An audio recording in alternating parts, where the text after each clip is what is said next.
السلام عليكم ورحمة الله تعالى وبركاته. كنتمنى انكم تكونوا بخير وعلى خير وفي صحة جيدة.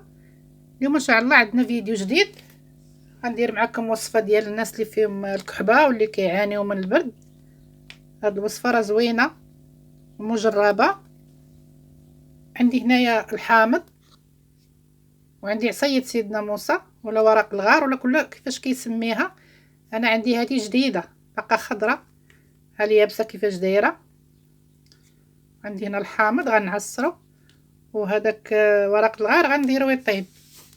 كنجيبو كنقطعوه بحال كنا غاسلاه على هاد الطريقه، نقطعوه وريقات بحال هكايا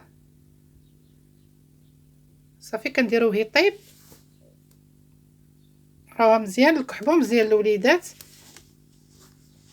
كنديرو معاه العسل والحامض. دابا انا معصره الحامض هنايا، معصره هنا 3 الحامضات.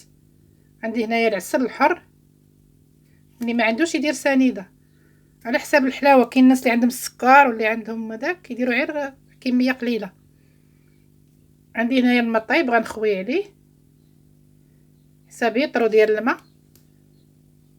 كنديروه في قرعه، كنديروه في الثلاجه، كنجبدو نشربو منه. راه مزيان اللي فيه الكحبه واللي فيه صدر عامر، وهاد القريب مزيان ليه. كنديرو على هاد الطريقه بحال هكايا ونردوه يطيب صافي. انا كبيت عليه يطرو ديال الماء، كنردوه هنا يغلي على النار واحد 10 دقائق على ما طلق لينا شويه صافي. وكنزيدو عليه الحامض والعسل بحال هكا على هاد الشكل. راه مزيان هذا ورق الغار، راه مزيان، حاجه طبيعيه مزيانه. الانسان كنديروا الحاجه اللي مجربه، ما كنديروش الحاجه ونوضو كنحطوها بحال هكايا. كنحيدو كنصفيه، بغيتو تخليوه فيه خليوه، بغيتو تحيدوه حيدوه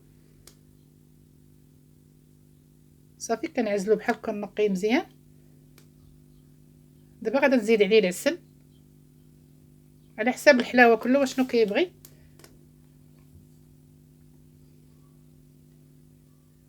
غنزيد عليه دابا داك الحامض اللي عصرت على هاد الطريقه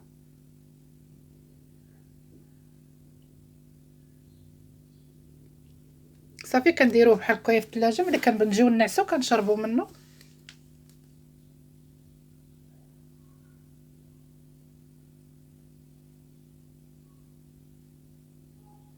مزيان للوليدات ومزيان للناس الكبار، كلشي جربوه راه زوين. هاد ورقه الغار راه مزيان صافي. كنعمر هنايا هاد القرعه معقمه، كنحاولوا نعقموا القراعي ديما نعقموهم صافي. كنخوي هاد الماء باقي هنايا، راه كيجي فيه واحد المذاق زوين. هو الحامض كيجي فيه مذاق زوين. اللي ما بغاش يدير العسل فيه كامل كيخليه هو تما حتى كتكبوا كويس ديال من هاد المشروب عاد باش كتزيدوا فيه العسل.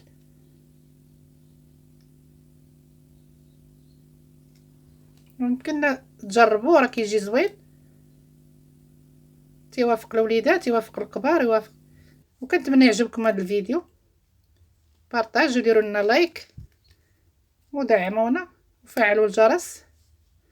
صحة والراحة. الله يشافي يمكن هو مريض.